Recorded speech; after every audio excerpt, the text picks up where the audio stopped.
오늘 성령 강림 주일입니다. 예수님께서 죽으시고 부활하시고 난 후에 승천하셔서 성령을 보혜사로 우리에게 주셨습니다. 예수님께서 승천하신 이유를 제가 말씀드렸죠. 우리와 함께 하시기 위해서, 우리 모두와 시간과 공간을 넘어서 함께 하여 주시기 위해서 승천하시고 그리스도의 영, 보혜사 성령을 우리에게 주셨습니다. 그리스도의 영이 바로 성령입니다. 그리고 우리를 창조하신 성부 하나님 아버지의 영도 바로 성령입니다. 그래서 우리가 성령 하나님이라고 그렇게 일컫습니다. 이 성령 하나님, 그로 인하여서 우리는 하나님의 인도하심을 받고 주님과 함께 늘 동행하며 주의 임재함을 우리는 체험하게 됩니다. 우리 성령 하나님을 한마디로 말씀을 드리면은요, 가까이 계시는 하나님, 그래서 우리를 이끌고 인도하여 주시는 하나님, 다른 말로 표현해 드리면은요, 우리 안에 내주하시는 하나님, 그리고 우리가 그 안에 거하는 하나님이십니다.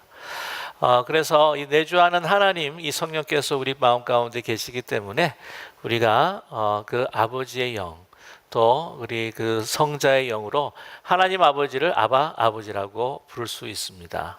그리고 우리가 영적으로 회복이 되고 또한 영생을 얻게 됩니다. 그만큼 이 성령이라고 하는 것이 얼마나 중요한지 모릅니다. 정말 선한 영이십니다. 가끔 안타까운 것은 뭐냐면요, 이 믿는 사람들이 이 TV라든지 뭐 소설 같은 거 아니면 자신의 경험인지 모르겠지만 악령들은 거의 다 믿어요. 근데 악령은 믿는데 왜 성령을 안 믿을까? 너무 안타까울 때가 정말 많습니다. 성령이라고 하는 것은 바로 하나님을 사랑하게 되고 알게 되고 또한 섬기게 되는 그러한 그 능력과 그 힘과 깨달음을 주는 것이 바로 성령님이십니다. 그래서 바울 사도는요, 그 로마서 8장 9절에서 분명하게 선포하고 있습니다. 누구든지 그리스도의 영, 성령이 없으면 그리스도인이 아니라고 그렇게 선포하고 있습니다. 이 성령의 강림을 통해서 우리가 교회가 첫 번째 태동하였습니다. 그래서 성령이 강림이 있고 난 다음에 우리 성령 받은 모든 사람들이 교회의 지체가 되었습니다. 그래서 우리는 그리스도의 몸을 이루어 갑니다. 교회라고 하는 것은 보이지 않는 부활하신 바로 예수 그리스도의 그 성육신화된 몸, 그것이 바로 교회입니다. 예수님께서 성육신하여서 2000년 전에 우리 가운데 함께하여 주셨는데, 이 부활하시고 승천하신 그 주님, 그 그리스도는 어떻게 이 성육신으로 이 땅에 그의 모습을 나타내고 계신가? 바로 교회입니다. 교회를 통해서 이 보이지 않는 부활하신 주님을 우리가 만져보기도 하고 느끼기도 하고 볼 수 있기도 합니다. 그만큼 이 중요한 교회 태동도 바로 성령에 있었습니다. 사도행전 2장을 보게 되면 이 소중한 교회가 성령 강림을 통해서 어떻게 이루어졌는지를 보여주고 있습니다. 바가의 다락방 120명 문도가 함께 주님의 명령을 따라서 예루살렘에서 기다리며 기도하고 있었습니다. 그런데 오순절날 성령이 임하면서 놀라운 기이한 현상들이 일어나게 되었습니다. 그 기이한 현상, 성령의 강림을 이렇게 사도행전 2장 2절에서부터 4절은 기록하고 있습니다. 호련히 하늘로부터 급하고 강한 바람 같은 소리가 있어 그들이 앉은 온 집에 가득하며 마치 불의 혀처럼 갈라지는 것들이 그들에게 보여 각 사람 위에 하나씩 임하여 있더니 그들이 다 성령의 충만함을 받고 성령이 말하게 하심을 따라 다른 언어들로 말하기 시작하니라 라고 이렇게 기록하고 있습니다. 전에 경험하지 못한 정말 기적과 같은 현상입니다. 저는 가끔 그런 생각을 하게 됩니다. 우리가 주님 앞에 정말 감동을 가지고 성령의 은혜 가운데 예배를 드리고 있지만, 그러나 이런 익사이팅한 그런 모먼트들을 좀 가지면 어떨까? 그럼 너무 좋겠다. 그러면 정말 성령의 감동으로 예배를 드리고 있다고 하는 그런 마음을 가질 수 있지 않겠는가. 그래서 저 혼자요, 좀 장난기스러운 우스운 생각을 한 적이 있습니다. 교회를 한번 리모델링을 해볼까? 어떻게 리모델링을 하냐면은 이렇게 보탄하고 연결을 시켜가지고 두 개의 보탄 중에서 한 보탄을 탁 누르게 되면은 막 갑자기 막 바람이 위에서 확 막 강한 소리를 내면서 막 가득 이 성전을 채우고요. 그 다음에 두 번째 버튼을 탁 누르면은 여러분 혹시 공연장에 가보셨습니까? 공연장에 갑자기 불꽃 같은 것이 팍 하고 튀잖아요. 위에서부터 막 여러 갈래로 그냥 팍 하고 막 불길이 튀면 야 얼마나 참 감동 있는 막 주님께서 임하셨나 성령이 임하셨나라고 하는 그 감명 있는 예배를 드릴 수 있지 않겠는가 하는 그런 우스운 생각을 좀 해본 적이 있습니다. 그런데 이것도 매주일 하게 되면 또 하나보다 는 감동이 없을 것 같아가지고요. 그냥 저 혼자 생각을 접어버리고 말았습니다. 근데 이렇게 아주 드라마틱한 그러한 형태로 우리에게 다가올 때 이것이 성령의 강림이고 성령의 충만함이구나 라고 생각하시는 분이 적지 않다고 하는 것이 있죠. 예를 들자면은 막 환상을 어떤 때는 보고 어떤 때는 막 입신하고 또 알아들을 수 없는 그런 음영 방언이라고 그렇게 이야기하는데 막 방언을 막 쏟아내고 그러면은 이게 성령이 강림이 되고 또한 우리 성령 충만한 것이 아닌가라고 생각할 때가 있습니다. 제가 토론토에 참 오래 살았는데요. 토론토에 살 때에 그 유명한 영적인 그 집회가 하나가 있었습니다. 그 LA 쪽인 캘리포니아 지역의 그 비니아드 무브먼트 운동에 좀 영향을 받은 그러한 집회인데요. 또 매주일마다 또 그런 예배를 드리고 있었습니다.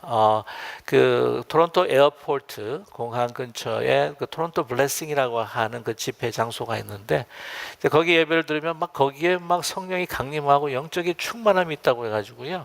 많은 서양뿐만 아니라 한국 목사님도 가셔서 참여하고 또한 보시고 그 영향을 받으신 분도 있다고 합니다. 근데 뭐냐면 이제 그 집회에 가게 되면은요 이런 기이한 현상들이 이제 일어나는데 어떤 이들은 이제 홀리 로어이라고 해가지고 왜 사자들이 그냥 와 막 이렇게 으르렁거리고 막 표호라고 그러죠. 표호. 그 표하는 어떤 그런 소리를 막 내기도 하고요. 어떤 분들은 이게 홀리 바킹이라고 해가지고요, 막 개처럼 막 왕왕왕 짖습니다. 그게 이게 짐승의 영이 들어갔나 하는 생각이 들어올 정도로 이렇게 막 왕왕거리기도 하고요. 어떤 분들 막 대굴대굴 막 구릅니다. 어떤 분은 막 웃기도 하고요, 막 눈물을 막 펑펑 쏟기도 하고. 그래서 이게 이제 성령의 임재와 성령의 충만함이 있는 집회냐 없느냐 이렇게 굉장히 논란이 많았습니다. 근데 저희 신학교 교수님 가운데 한 분이 가서 이제 동참을 하고 이제 결론적으로 저희들한테 좀 말씀을 해주셨는데요. 그 결론이 뭐냐면은 자기가 거기에 성령이 있다 없다라고 하는 것은 자기로서는 뭐라고 판단하고 이야기하기가 쉽지 않다는 거죠. 그러나 분명한 것은 조금 시간을 기다려서 어떤 열매를 맺는지를 우리는 봐야 할 것이다 라고 그렇게 결론을 지은 적이 있습니다.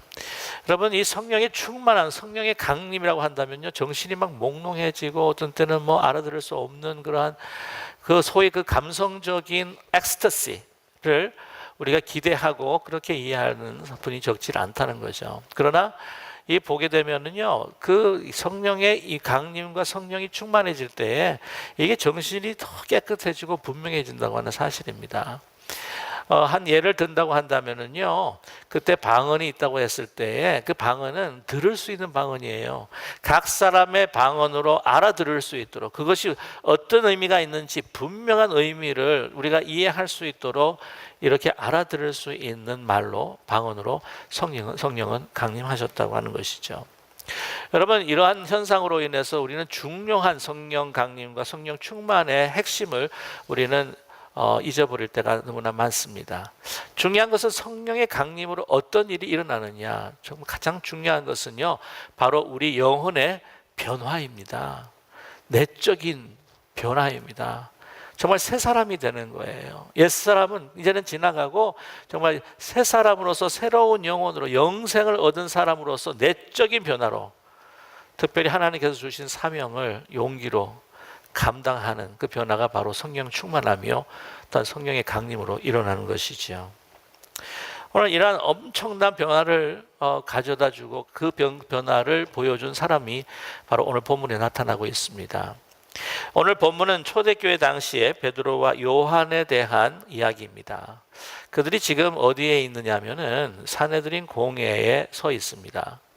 이 산헤드린 공회라고 하는 것은 여러분께서 잘 아시겠지만은 며칠 전에 그 산헤드린 공회에서 사실은 예수님을 죽이기로 작정을 했고, 또한 빌라도 법정에서 빌라도의 손을 빌어서 십자가에 못 박았던 그러한 실체적인 이스라엘의 권세였습니다.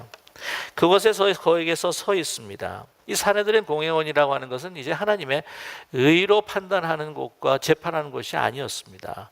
하나님의 의가 떠난 곳이었습니다. 자기의 권력과 기득권을 더 유지하기 위해서 그들 자기중심적으로 사로잡힌 그러한 권력의 단체요, 또한 야합적인 모임이었습니다. 오늘 이 말씀을 우리가 대할 때에 예수를 십자가에 못 박을 정도였다고 하면은 이 베드로와 요한도 사실은 못 박을 수 있습니다. 그때 당시 유대 사람들도 그들의 삶을 주관하고 생사권을 좌지우지하는 것은 산헤드린 공회원이라고 하는 것을 너무나 잘 알고 있었습니다. 그러나 며칠 전만 해도 흔들렸던 그 베드로의 모습이 결코 아닙니다. 베드로는 완전히 바뀌어 있었습니다. 여러분 아시다시피 예수님께서 재판을 받으시기 위해서 이제 끌려가실 때에 베드로가 그 뒤를 따라갔습니다. 그 산헤드린 공회원 뜰 앞에서 그 모닥불을 쬐고 있을 때에 여종 앞에서, 다른 사람들 앞에서 예수님을 부인하였습니다. 예수님을 알지 못한다고 맹세했을 뿐만 아니라 저주했던 베드로라고 하는 이름은 온데간데 없고 그냥 심하게 살아남기 위해서 흔들리고 있는 시몬을 우리는 보았습니다. 그러나 오늘 지금 그 뜰이 아니라 재판 그 한가운데 서 있는 베드로는 예전의 베드로가 결코 아니었습니다. 완전히 달라져 있습니다. 너무나 담대하게 당당하게 용기를 가지고 우뚝 서 있습니다. 자기가 죽음을 당할 수 있는데도 불구하고 이 산헤드린 공회원 앞에서 당당하게 큰 소리를 치면서 외치고 있습니다. 여러분, 왜 이렇게 베드로가 달라질 수 있었을까요? 그렇게 겁쟁이였던, 마구 흔들렸던 시몬이 정말 명실공히 베드로라고 하는 이름, 흔들리지 않는 반석과 같이 그렇게 변해 있었던 그 근원과 그 힘의 원인은 바로 어디에 있었을까요? 다름 아니라 성령, 광림과 성령의 충만함이었습니다. 성령의 충만함으로 그렇게 용기를 가질 수 있는 권능을 가질 수 있게 되었다고 하는 것이죠. 예수님께서 하신 약속과 말씀이 이제 사실 이루어지고 있습니다. 사도행전 1장 8절에 예수님께서 승천하시기 전에 말씀하셨습니다. 오직 성령이 너에게 임하시면 너희는 권능을 받고 예루살렘과 유대와 사마리아와 땅끝까지 이르러 내 증인이 되리라. 증인이 되리라고 하나님께서, 주님께서 약속하셨습니다.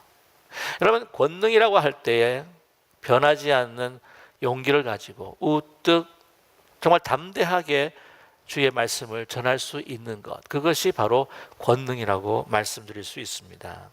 그리스도의 복음을 담대하게 증거하는 것입니다. 용기를 가지고 선포하는 것입니다. 여러분, 권능이라고 했을 때에 내가 부여해 줄 수 있는 능력을 권능이라고 생각하시는 분은 없습니까? 권능이라고 할 때에 연수를 복수하는 그 능력을 가지는 것, 무력을 소유하는 것이 권능이다, 그렇게 생각하고 있습니까? 권세를 빼앗아 다른 사람들을 이제는 위에 군림해서 통치할 수 있는 그런 권세를 우리는, 세상 사람들은 권능이라고 하지 않습니까? 아닙니다. 진정한 권능이라고 하는 것은 오늘 베드로의 모습에서 우리가 본 것처럼 어떤 환경이나 상황 속에서도 변하지 않고 정말 진리를 붙들고 진리를 선포할 수 있는 그 용기, 그것이 바로 권능이라고 이야기할 수 있습니다. 산헤드린 공회원의 권세라고 하는 것은 성성이 살아 있습니다. 변하지 않습니다. 변하지 않았습니다. 어쩌면 상황이 옛날보다 더 좋지 않았을 것 같습니다. 왜냐하면 예수 그리스도께서 그들이 죽였던, 십자가에 못 박았던 예수님이 부활하셨다라고 하는 그 소식을 전한다고 하는 이야기를 듣고 이제 그 사람들이 누구인가 수색하면서 샅샅이 뒤지면서 죽이려고 했는지도 모릅니다. 그러한 상황 가운데 베드로는 용기를 가지고 선포합니다. 물러나지 않습니다. 담대합니다. 당당합니다. 감당할 수가 없습니다. 왜 그렇습니까? 성령을 통해서 주시는 하늘의 권능, 그 용기와 믿음이 있었기 때문이죠. 오늘 본문 말씀에도 그 제사장들이 베드로와 요한이 그렇게 거침없이 이야기하는 것으로 인하여서 충격을 받았던 것 같습니다. 이상하게 여겼다고 오늘 말씀은 기록하고 있습니다. 오늘 본문 13절의 말씀이죠. 그들이 베드로와 요한이 담대하게 말함을 보고 그들을 본래 학문 없는 범인으로 알았다가 이상히 여기며 또 전에 예수와 함께 있던 줄을 알고 라고 이렇게 말씀을 기록하고 있습니다. 학문이 없다라고 했을 때 아그라마토이라고 하는 헬라 말을 사용합니다. 그 가운데 그라마라고 하면은 여러분 영어 생각나는 영어 단어가 있을 것입니다. 그게 그래머죠. 이것이 소위 그래마라고 하는 문법, 그것이 아니고요. 사실은 그라마라고 하면 글입니다. 그래서 보통 에이티스트 하게 되면 theist에다가 a를 붙여가지고는 믿는 자 그리고 무신론자를 a를 붙이지 않습니까? 그와 마찬가지로 a를 붙이게 되면 그라마라고 하면 그 글을 알지 못한다라고 하는 의미죠. 문맹이라고 하는 것입니다. 그러나 베드로와 요한이 문맹이었을까? 그런 읽었다고 생각합니다. 그러나 그 학식이 높은 대제사장들과 서기관 관리들 또 율법학자들이 거기에 있었을 텐데요. 산헤드린 공회이기 때문에 그 학식이 높은 장로들의 그 비유하게 된다면은 사실 일자 무시과 같은 베드로와 요한이었을 것입니다. 그들이 어떻게 이러한 용기를 가지고 담대하게 기탄 없이 말할 수 있을까? 또한 그 이야기하는 그것이 너무나 확신이 있고 너무나 분명하기에 이상하게 여겼다라고 그렇게 이야기합니다. 여러분, 이렇게 용기를 가지고 말할 수 있는 건 우리가 학식이 많으면 용기를 가지고 이야기할 수 있다고 생각하십니까? 많은 공부를 하면 내가 지혜가 많아져서 용기 있게 이야기할 수 있다고 생각하십니까? 우리가 많은 소유를 갖고 있으면 그것으로 인해서 우리가 삶에 용기가 생기는 것인가요?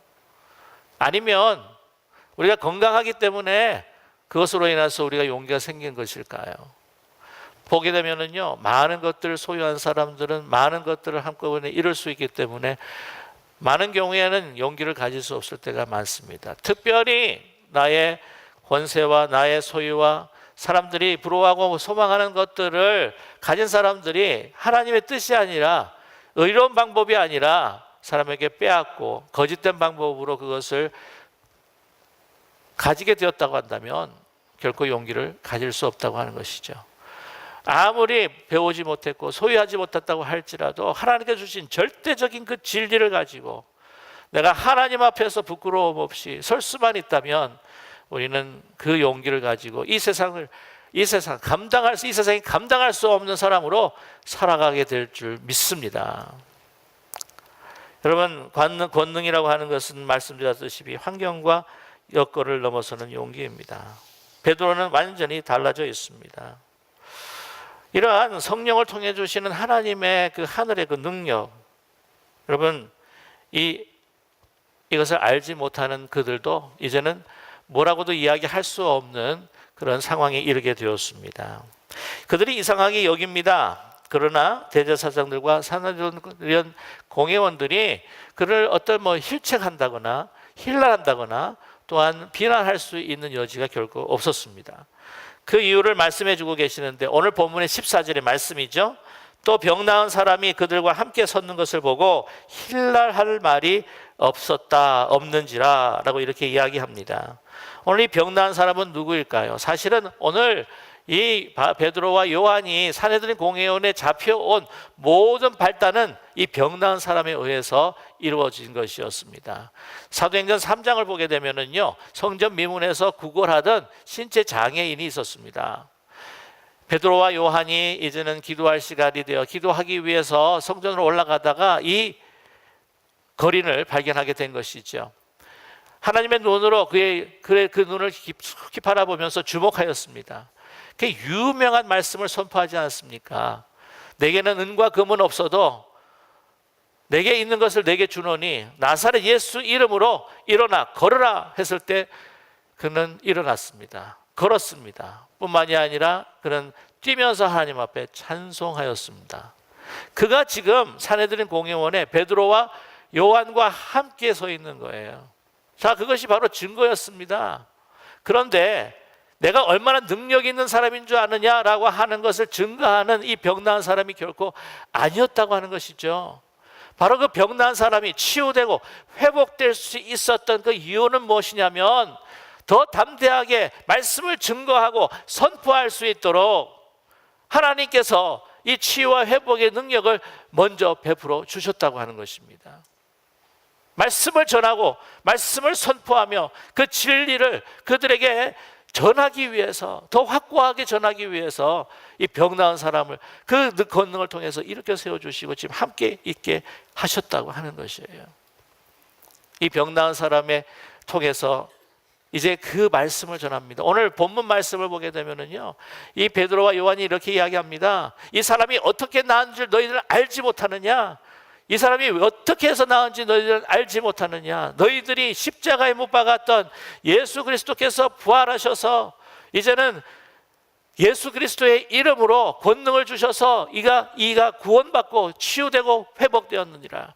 너희들은 일꾼들이 버려다 버린 그 돌이라고 생각했지만, 버려진 돌이라 생각했지만 하나님께서 택하셔서 모퉁이 되게 하셨고, 온 천하 만민 이름의 가운데에 이 예수 그리스도의 이름이 아니면 구원받을 자가 한 명도 없다고 하는 것을 아주 분명하게 전했다고 하는 사실입니다. 여러분, 예수님도요, 치유하고 회복하고 계신 자들을 쫓아냈을 때에 그와 함께 분명히 말씀하신 것은 하나님의 나라가 임하였다고 하는 것, 바로 하나님 예수 그리스도 자신이 바로 천국이요, 그것에 천국이 이루어지고 있다고 하는 것, 하나님의 나라가 임하였다고 하는 것을 증거하기 위해서 그 능력을 베푸셨다고 하는 사실입니다. 이러한 상황 속에 감당할 사람이 어디 있겠습니까? 이 사람들이요, 대제사장들과 또한 이 사내들인 공회원들이 이제는 사람들의 눈치를 봅니다. 근데 마음에 두려움이 생긴 거예요. 어떻게 할 수가 없을 것 같아요. 그래가지고 놓아줄 수밖에 없는 상황에서 뭐라고 이야기하면은, 이제 자기도 이제 체면도 세워야 되고 본전도 또 뽑아야 되니까 보내주면서도 너 가면서 밖에 나가서 너희 입에서 절대 예수의 이름을 거론하지 말아라. 거론하면 재미없다라고 그렇게 경고를 준 거예요. 아주 협박과 위협을 주었습니다. 그랬을 때 뭐라고 이야기하냐면은, 오늘 이 말씀 가운데서 오직 하나님만을 바라보는 이 베드로의 모습을 우리는 발견하게 됩니다. 19절과 20절의 말씀입니다. 베드로와 요한이 대답하여 이르되 하나님 앞에서 너희의 말을 듣는 것이 하나님의 말씀을 듣는 것보다 옳은가 판단하랴. 우리는 보고 들은 것을 말하지 아니할 수 없다라고 그런 고백하고 있습니다. 선포하고 있습니다. 생각해 보십시오. 정말 용기 없이 겁 많은 자신이, 주님을 배반했던 자신이 이제는 성령의 강림을 받고 그 능력을 부여받아서 이렇게 용기 있게 말씀을 전하며 이 말씀을 전할 수 있도록 이 거리를, 하반신 지체 장애인을 예수 나사렛 예수의 이름으로 자기를 통하여 이 기적과 같은 일을 일으키시면서 이 복음을 전하게 하시는 하나님의 그 은혜를 생각할 때 여러분, 누가 보이겠습니까? 가끔 이야기를 드리는데 이 세상에서 제일 무서운 사람이 누구인지 아시죠? 눈에 아무것도 배지 않는 사람, 하나님밖에. 하나님만 보이고 다른 사람 보이지, 이 세상 보이지 않는, 기탄 없이 이야기합니다. 내가 하나님께서 보고 듣고 내가 목격하고 체험한 것을 어찌하니 내가 말할 수 있겠느냐? 내가 하나님 앞에서 코람되어 무서울 것이 없습니다.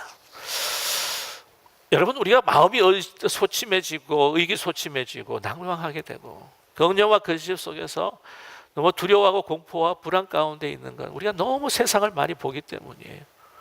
내 생각에 자로잡혀 있고 이 세상이 이야기하는 것들과 가치들 속에서 너무 쩌들려 있어서 우리는 하나님의 마음에 담을 수 없는, 하나님을 담을 수 없는 그 마음의 고관이 없어서 그렇지 않습니까?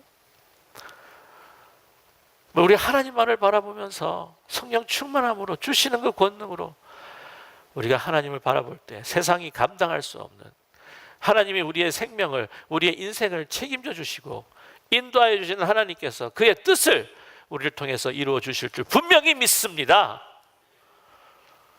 저와 여러분, 이제 하나님만을 바라보면서 주신 사명 용기 있게 전하는 우리 모두가 되기를 원합니다. 어쩔 수 없이 풀어줘요. 그래서 이 베드로와 요한은 이제 동료들과 합류하게 됩니다. 성도들과 같이 함께 모여서 얼마나 좋았을까요? 얼마나 감사했을까요? 또 한 분의 승리를, 또 한 분의 그 용기로 인한 권능을 확인할 수 있었습니다. 그러면서 기도합니다. 오늘 사실은 끝까지 오늘 본문 2장을 읽고 싶었지만 너무나 길기 때문에 특별히 29절에서부터 30절, 31절의 말씀을 우리 함께 나누기를 원하는데요. 기도입니다. 이 성도들과 합류해서 드리는 기도입니다. 주여, 이제도 그들의 위협함을 굽어보시옵고 또 종들로 하여금 담대히 하나님의 말씀을 전하게 하여 주시오며 손을 내밀어 병을 낫게 하시옵고 표적과 기사가 거룩한 종 예수의 이름으로 이루어지게 하옵소서 하더라.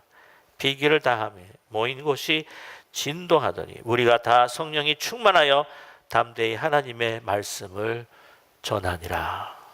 얼마나 위대한 기도입니까? 얼마나 합당한 기도인가요? 평생 사도행전만 연구했던 세계적인 권위자라고 하는 모리아라고 하는 그 학자가 이렇게 이야기합니다. 특별히 오늘 이 기도를 근거로 해서 이야기를 하는데, 사도행전에는 성령 충만 자체를 위하여 기도한 흔적이 없다.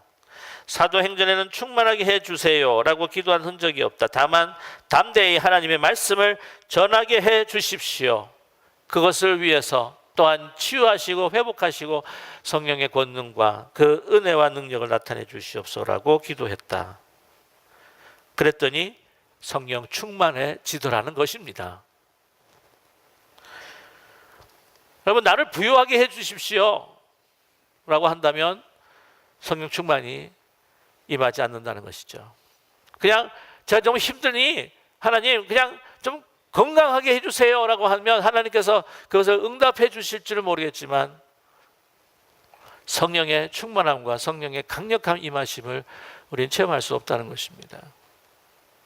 내가 다른 사람들에게 정말 그리스도인을 하나님 믿는 사람이라고 하는 것을 정말 떵떵하게 아주 자신 있게 나타낼 수 있도록 좀 이렇게 만들어주세요 라고 기도하면 하나님께서 그것을 응답해 주실지는 모르겠지만 그러나 성령 충만함은 이루어지지 않는다는 것입니다.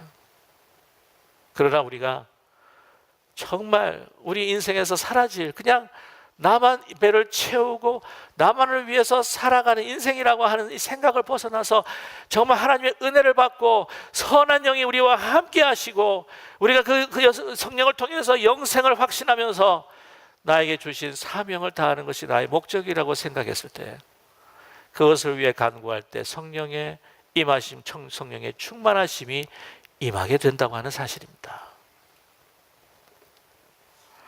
여러분, 우리가 살아가면서 하나님의 사랑과 그 은혜를 용기 있게 전하기 위해서 나누고 베푸는 것도요, 사실 쉽지 않지 않습니까?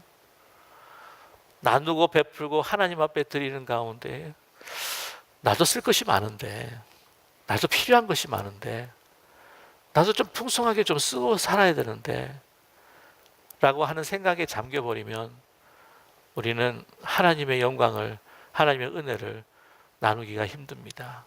그것을 전하기가 너무나 힘들어요. 그것도 우리에게 용기가 필요하지 않습니까? 나의 시간을, 나의 삶을 드린다고 하는 것도 사실 용기가 필요한 것이죠. 그러나 정말 우리 목숨보다 귀한 higher calling, 하나님의 소명을 위해서 말씀을 나누기 위해서 우리의 삶을 베풀고 또한 그들을 위해서 섬기는 가운데 하나님께서 우리에게 성령 충만함을 입히실 때, 여러분, 우리가 상상할 수 없는 하나님의 치유와 회복의 능력을 우리의 영혼뿐만 아니라 우리 이웃의 영혼뿐만 아니라 우리 육신뿐만 아니라 우리 이웃의 육신까지도 회복하시고 치유하시는 능력을 우리에게 베풀어 주실 줄로 분명히 믿습니다. 이 기도를 드릴 수 있는 우리 기쁜 우리 교회가 되기를 간절히 원합니다. 하나님의 영광과 사명을 위해서 기도할 때에 저와 여러분, 우리 가정과 우리 자녀손들과 우리 교회 성령의 충만함이 임하여서 우리가 상상할 수도 없는 하나님의 그 뜻이 이루어지고 하나님의 역사를 이루어가게 될 것입니다. 이런 분명한